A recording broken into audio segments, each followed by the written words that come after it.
The elves had always lived in glory. They had never been defeated. Then, a new day dawned. The Grand Elven King, Aranzeb, led his army into an ill-omened battle. He felt it was the last chance to save the war-ravaged land of Auroria.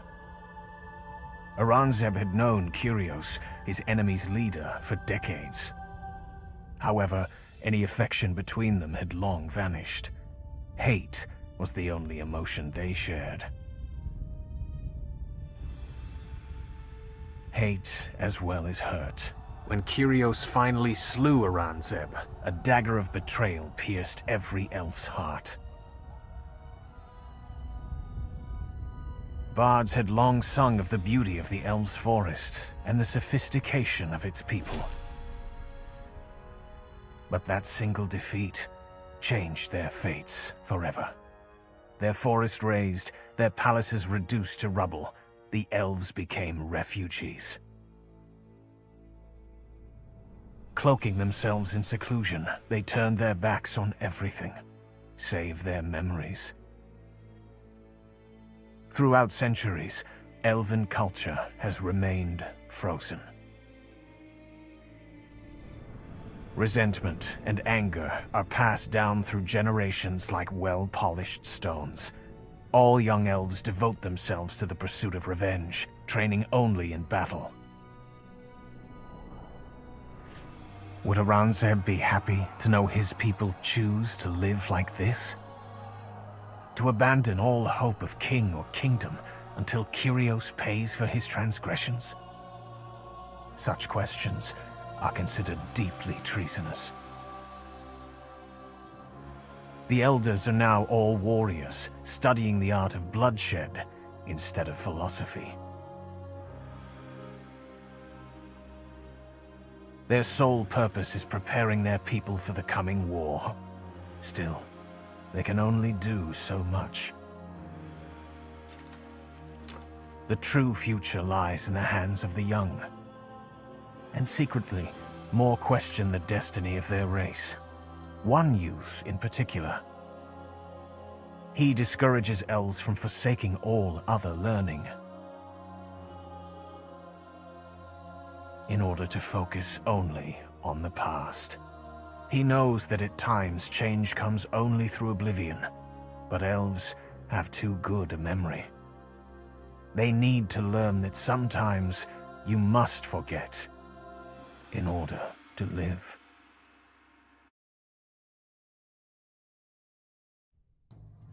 An ancient bard's tale once dubbed the Firran, the children of the Gale.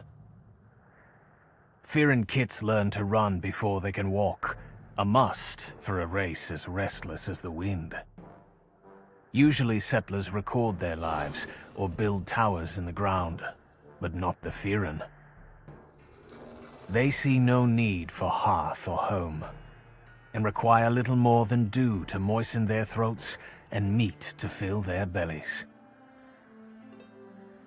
Centuries ago, when war tore Auroria, the hero Taiyang led the Firran onslaught. It's said that when he fell, slain by his best friend, the plains burst into flame in protest. When the Firran fled Auroria, they left their grief behind.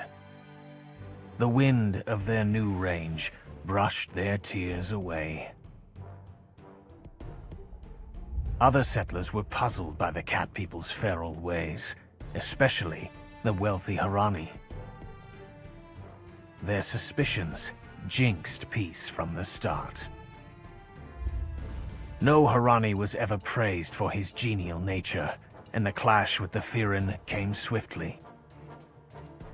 Though the children of the Gale claimed more victories, their opponent was an entire empire, warring with advanced technology and trained fighters. To stand against such a well-oiled machine, the Firran had to build their own empire. They called it Temi, and for the Harani, victory became even rarer. Fighting their swift, fierce opponents was like fighting a storm. The Harani backed off.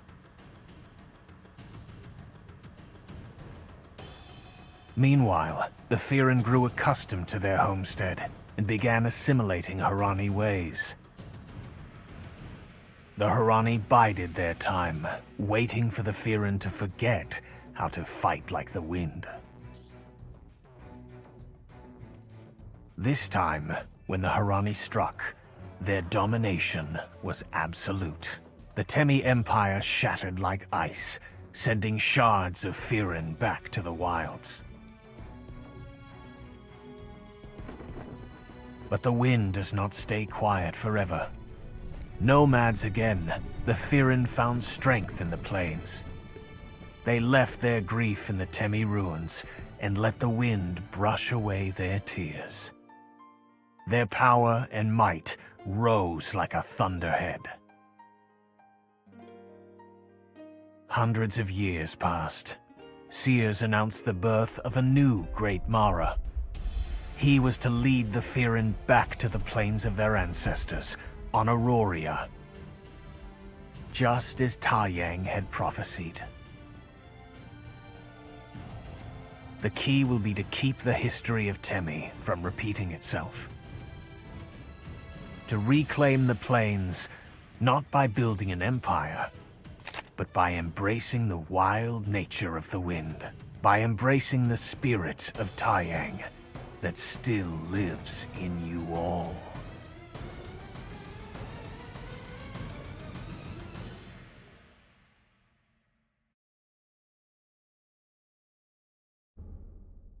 Harani never fight a battle they cannot win. Even centuries ago, during the war between gods and heroes, the other races were destroyed. But the peoples now called Harani were smarter. They knew when to fight and when to pull back, when to survive. Though their palaces on Auroria were razed to dust, this one people remained intact. The goddess Nui tried to save everyone caught in the war, regardless of race. But neither fighting nor fleeing side by side could turn such disparate empires into a family. The survivalists built a new kingdom in their new lands. But again, it was destroyed. Now by an upstart prince. Did they take revenge? Again, no. This prince was powerful, and survivalists do not fight losing battles. They burned their broken flags, left their temples to the wilds, and changed their dynasty. Reborn as Harani, they began building a new and grander kingdom. Surviving and flourishing is the ultimate revenge. Enemies must watch you rise above them. The newborn empire contained barren savannas, verdant plains, icy peaks, and sun-baked plateaus. It was the largest empire built by any race since the Great Exile. It came to rival Auroria in both beauty and prosperity.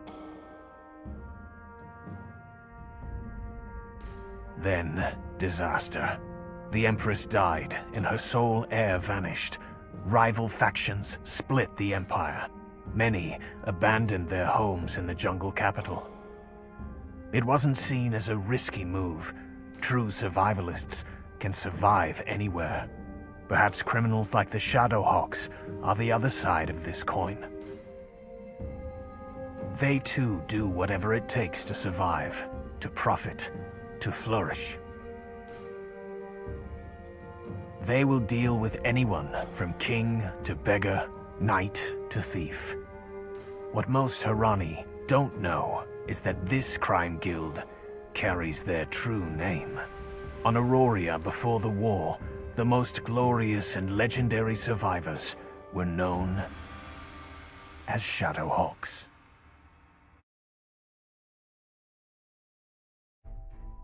Nuians have never found fear in the thought of death. How could they? Their patron deity is the goddess of the hereafter. Death means reuniting with her, she who, as a living goddess, gave her life to save all people. With the last wisps of energy in her divine soul, she sent all races to a new land. Everyone lost their old kingdoms, their old gods, and their old heroes. But none felt this loss as keenly as the followers of Nui. Some would have even preferred to follow her to the hereafter. I was one of them.